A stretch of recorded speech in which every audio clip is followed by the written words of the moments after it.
Welcome to my channel and welcome to this video about the Leo full moon, February 1st, 2026. I'm happy to have you as a visitor and thank you for subscribing and supporting my work. I also have private consultations. I do a tropical astrologer,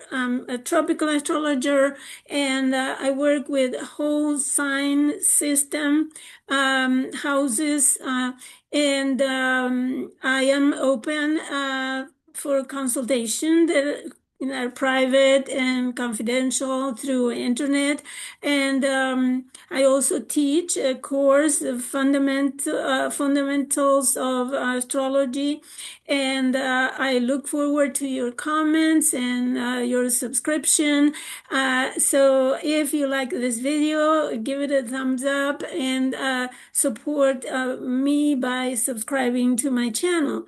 Okay, so this Leo full moon is coming with a lot of energy, right? The Leo energy here comes with her extra confidence in herself, dramatic and showing off her might and joy in the middle of the stage. She wants to perform her bombastic, emotional show for the entertainment of the public, except that not everybody is ready nor willing to watch it, right? So she's bringing onto the stage the energy of her last aspects. And let us remember that there is still stellium in the sign of Aquarius. So not only is she opposing the sun, but she's also has an opposition to Pluto 16 hours before getting full earlier in the day. And this opposition to Pluto is nothing to be ignored. And to Mars, 10 hours earlier than being full, which upsets her so badly, like a punch Mars in the stomach moon. When she comes to her culmination with the sun, she is already very disturbed. So at this point, you probably has already experienced her influence because I am recording this right at the time when this full moon happens. So unfortunately, I have been sick and having to attend to my health and not able to do much. But here I am trying to interpret the energy of this full moon. Now, as I said, not only does this full moon opposes the sun, but she also is in opposition to all those planets we will see when we get to the chart. I just want to rewind back to the initiation or the start of this moon cycle, which was the Capricorn new moon at the end of Capricorn. So in this case, it was in trine with Uranus. Now, and she was out of bounds as well. So you may trace what events have happened in your life since January 18. And this is the first quarter at 6 degrees of Taurus, 6 degrees of Aquarius, where you might have seen January the 25th, you might have seen really that you needed to start acting and deciding something and doing something related to the start of the new moon in Capricorn. Now we have this full moon, as I said, opposing the stellium in Aquarius, and she is she's, as I said, opposing the whole pack of planets. We have Pluto, we have Mars, obviously the Sun, Venus, and Mercury. There's 5 planets there. And we can say she's overwhelmed. So there is certainly an overwhelming emotional moment at this time, and you may be experiencing wherever you are located because the world is in turmoil. And one of the things is that other than this huge, powerful opposition, you may think that this full moon is unaspected by other planets. However, this is wrong because there is a crucially important aspect, so-called minor aspect, and uh, in order to understand that, we need to look deeper into the invisible chart because the aspect is not marked here. And this is a sesquiquadrate, or 135 degree aspect with Saturn, which by his nature disciplines, delays, restricts, and separates. But also, according to Bernadette Brady, the 135 degrees angle means, quote, frustration of action that eventually leads to a delayed achievement. And why? Because there is a need to overcome considerable frustration, which is the first 45 degree angle, in order to have success in the actions taken, which is the 90 degree angle. So it is a two-part, let's say, two-part aspect. So you may be stopped, your actions, you may be stopped by doubt or hesitation, or just putting off your response due to other people's actions or opinions, or stubbornly using old methods. So sticking to the way things were before. We have this tendency because we like the comfort zone, right? We like things as they were, and we, especially having this event in fixed signs, is very difficult to change, right? Because they are fixed signs are stubborn and very stable, and they really don't want to change.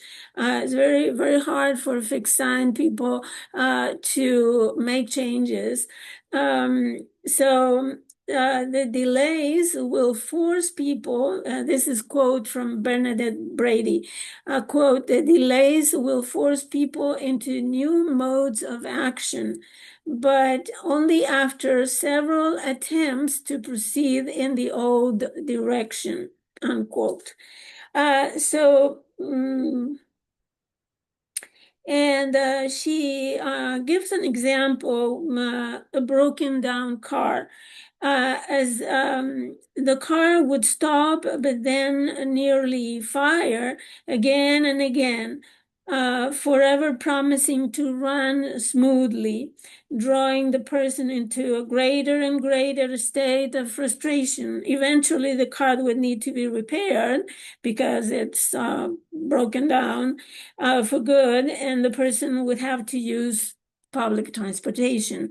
So this means that if we have something that we need to change and we don't want to change, and we keep trying and trying with the same thing, we will end up to, and we will be ending up by realizing, well, by force, right? We can't continue this way. So this is the sesquiquadrate aspect. And I think Bernadette Brady explains it very well. And there is always, she said, a turning point when the energy does start to flow with this aspect.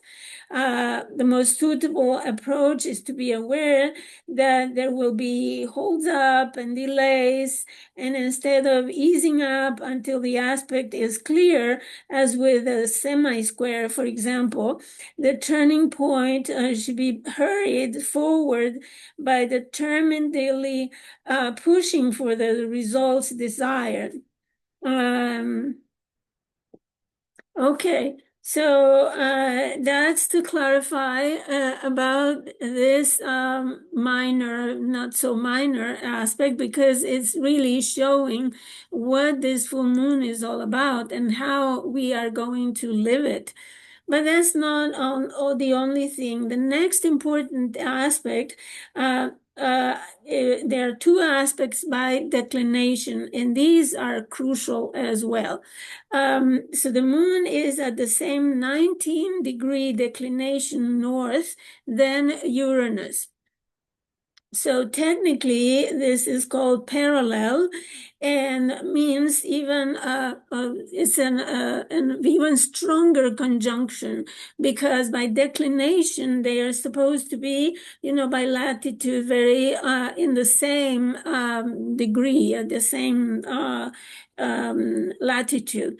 So that's to explain to you easier, but they are declination at this 19-degree, and is considered conjunction, but an even stronger conjunction than when they are together by longitude. Okay, so the moon is also contra-parallel, meaning opposition at 19 degrees to Mars. So at the same time, she has this conjunction by declination with Mercury. She is opposed by Mars by declination. So we have an explosive time with this full moon in Leo. It's very I would say this is very strong aspect by declination. So we have this need either to decide what would be best, right? Kicking against the goats, or stop refusing to move, like in the old days when the farmer will be kicking the oxen and then they will keep kicking, the goats, and hurting themselves instead of producing something. Or the other way would be to refuse any actions and refuse to move. So you will have to decide how to proceed. This lunation then has the potential to intensify emotions to a point where you rebel to the point of losing control and act impulsively, even tragically, blinded by them, the emotions, right? When we are under a strong emotion like anger or fear, whatever the emotion is, our reasoning is cloudy, and we have a hard time really acting from an objective point of view. And remember that Aquarius, with all this energy, is pushing for more objectivity, more critical thinking, and a more abstract position than the emotions of a Leo. At the same time, people can take extreme measures or actions that are unlike themselves and turn out impossible to reverse. All the while, though, so all the while, even though you may not achieve your goals. They are in the works, as Bernadette Brady says. Yeah, you may be stubborn one way, but in the end, you will actually see the way out. There is a point where the energy flows. Those irreversible results may trigger the results you seek. So stay calm, meditate, take the time to reflect, use the Saturn. Sometimes Saturn helps, especially if your emotions are out of control. Saturn can help, actually can be a blessing in disguise. So breathe deeply before acting, and know that all efforts against what upsets you will give fruit after overcoming the present struggles. So I know that all over the world things are pretty hot, and they don't show any sign of coming down.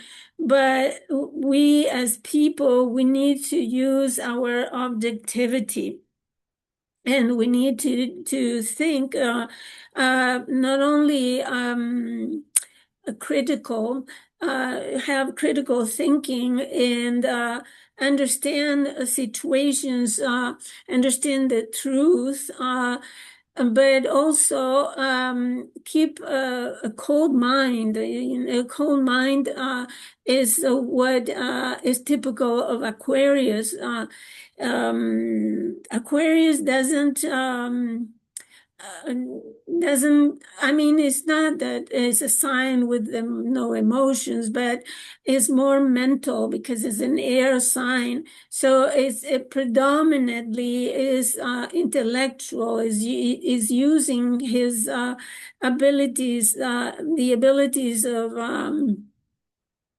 thinking, especially critical thinking, and using information in making, usually we think of Aquarius as a sign of networking, but sometimes we need to think that Aquarius has the ability to draw ideas from different sources and make sense of those ideas by connecting different kinds of ideas and drawing conclusions, drawing new ideas from different sources. So it's I think it's something that we can tap into this full moon in order to succeed using the energy.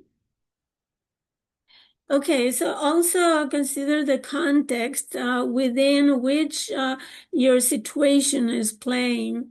It is crucial to correctly assess with discernment the information, the news, and ideas showing up in your social media feeds, for example, and the things that you read, the things that people tell you, any communications that you might have. So take that with a grain of salt, and especially with a lot of reflection. Not everything that is being said is true. And there is a lot of AI fabrication aiming at manipulating the masses. So most especially since Neptune ingress in Aries. But before talking to about Neptune, I want to talk about the Lilith Black Moon. And here I have Laura Walker wrote a book about Black Moon Lilith, and about Black Moon Lilith in Sagittarius. She said that is the shadow of truth. And the primary fear of Lilith in this sign is the fear of meaninglessness. There are issues related to truth and honesty, and distaste for people who lie or people who are naive. So the goal is to not have to have the ultimate answers, to tolerate the ordinary, to not always need proof. However, we are in times where many things we need proof. So I'm going to read a quote, what she says. I've been reading. Now it says, quote, "The black moon in Sagittarius manifests in an intense relationship with the concept of truth. There is a great need to discern the superlative truth in all things, which causes a never-ending sequence of questioning. So more importantly, we need to feel like people are telling us the truth. Does it resonate? I mean, especially the mundane level, but at the personal level, watch where is Sagittarius in your natal chart. So as we do not automatically believe anything simply because it was said. Relationships can become stressed if our partners feel that they always have to prove that they are telling the truth. That at a personal level can be damaging, right? Themes of deception often play a role in our lives, perhaps as a victim of deception. Ongoing questions about not only our purpose in life, but the purpose of life, characterizing this shadow. Feeling of stagnations are not tolerated well. So we need to face this continuous search for truth. But it is so necessary at this time. So see how the black moon lilies is always reflecting what our deeper fears and deeper emotions, the emotions that are behind our obvious emotions. So the reasons, the profound reasons that we have for our emotions. Okay, so now let's talk about Neptune in Aries. And maybe you have noticed already. But what I have seen is that since Neptune came back to Aries, there has been a surge of militant Aries inspired Neptune art, music, theater, painting, and other publications, artistic publications, and that are very militant. You may be embarking in a major spiritual war. Even though you think that you're fighting for collective freedom. So this is what the art reflects in this case. Neptune uses the inspiration, imagination, and often the fantasy in this creativity. So make sure you understand that this fight, these battles that you initiate in the house occupied by the sign of Aries are spiritual, and that you will be engaging in a spiritual war, if you like, for your personal life. So this may overwhelm you if you're not spiritually prepared. So, and the same advice I have for people who come to the streets and fight for what they think is right, for freedom, for justice, and to protect their freedom of speech rights and other rights.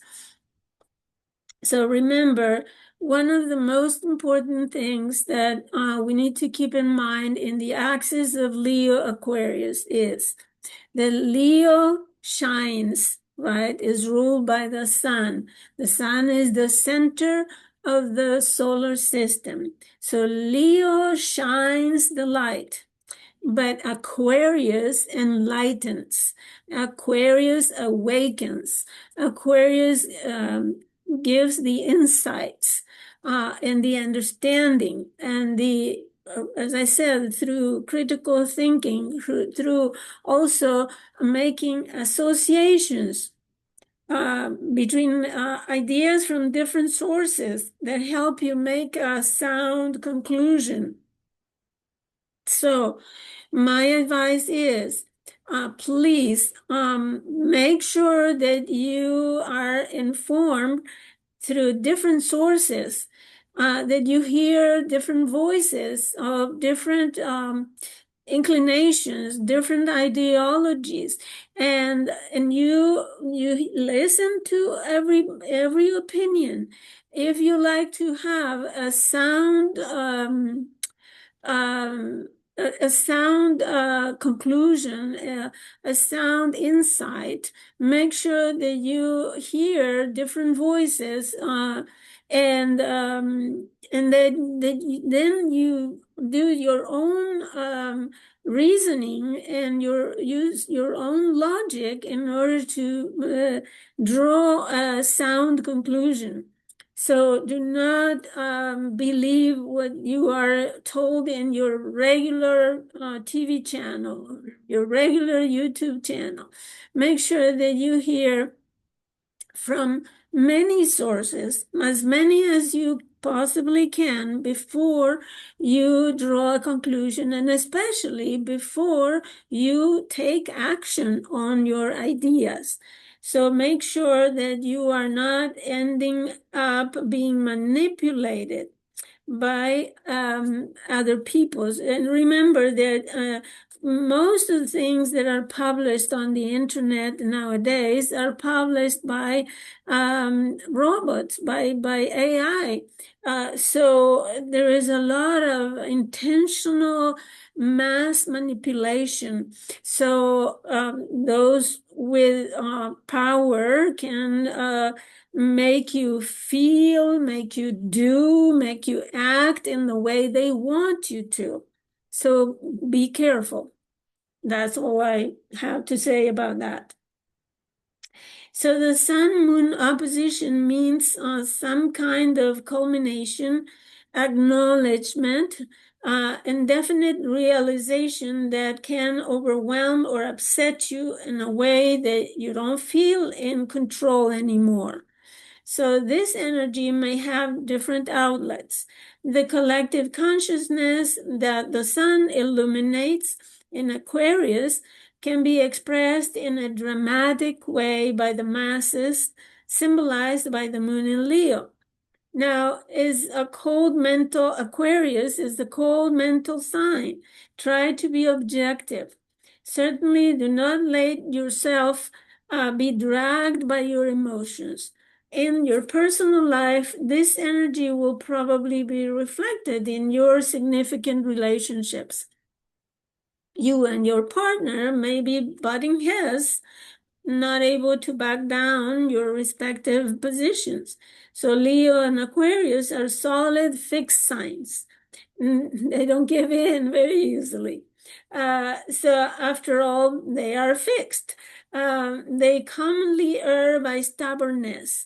So you both need to find a balance between achieving goals and enjoying the moment, between committing and keeping your independence. So the fixity makes confrontation between partners very difficult to reconcile because they are both anchored, determined to defend their position and have a hard time changing. So there could be times for rupture, for breaking out relationships.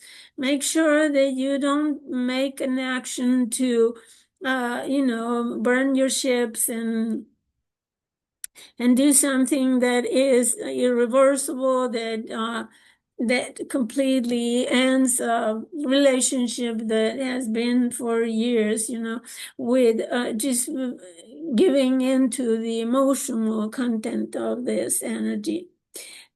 So there will be a difficult, hard time changing. So to keep that in mind, if you need to withdraw and go for a walk and read a book or have a retreat, even go to your place of worship if you have a religious inclination, or go somewhere, talk to an advisor. So if there is relationship concerns, or your therapist or someone who can trust, and so you can vent your emotional frustration that you will have, and you may end up changing directions, right? You may end up finishing the relationship or starting the relationship, or doing something different with this sesquiquadrat, as I said, and the conjunction by declination with Uranus, and the opposition by declination with Mars. So it's going to be explosive. So something will have to give, right? And hopefully you don't get burned in the process. But certainly, as I said, something will have to give, something will have to change. You will have to veer in another direction, doing something that you probably have never done before, and that will really liberate you, probably. So, however, the full moon in Leo is also festive, full of vitality and youthful creativity. So use it that way. This weekend is a good time to add more joy to your life as much as possible. A positive way to use this energy is doing something out of the norm, as I said. Try a different way to approach if there is a confrontation, if there is a difference of opinions or a difference of doing things. So try a different approach that you've never tried before, just for trial. Maybe it helps. If it doesn't help, let's try a second way of doing differently. So, as I said, make sure that you do the things differently without strings attached. That meaning that you try, but you're not obligated to keep it that way, because it's just a trial, and that is something that you have a right to do. Um, um, so remember that the objective may not be achieved immediately because of the first, the semi-square 45 degree angle, and second, the 90-degree angle, where things will finally pop. So some ideas could be group activities, right? If you have a problem with your partner, go with your friends, go out with a group of friends, discuss it in the group, if it is possible, of course, if it is not too confidential. Sharing moments with friends, going to a restaurant, or playing guitar, singing new songs with your tribe. Try some artistic manifestation, for example, artistic activity. And also look for the truth as best as you can. Soon after, remember this, soon after the moon will be square Uranus. And after that, even Mercury will square Uranus, Venus will square Uranus, and in a couple of weeks, the Sun will square Uranus as well. And then in March, first day of March or so, Mars will square Uranus. So we come from the time where all these planets conjunct Pluto, right? And and now as they go out, they have to hit Uranus. So and there are really transformational times, and there could be liberation times because Uranus is always bringing liberation, freedom, and breaking from things that you don't need anymore. Okay, so I hope I gave you enough ideas that you can handle this energy. Of course, this energy will not be obvious until um, a few days, a couple of days after when you start seeing the moon in the sky. So far, oh, this is a full moon. So this will also sorry, I forget about the couple of days. Sorry, that was a mistake because this is a full moon. But the thing that I want to let you know also is that starting from this full moon, we start the eclipse season. We're closing this cycle, and what happens is that when the moon arrives to conjoin the sun again, it will be an eclipse, and that eclipse will square Uranus. So, there is a lot to say about that, and I will publish another video specifically for the eclipse. So the book of Bernadette Brady is called, I don't know if you can see it. You probably not. Okay, it's called Predictive Astrology, The Eagle and the Lark. If you are like to read, if you like to read, the Sesquiquadrate aspect is on page 26. Okay, thank you for visiting, and I'll see you next time.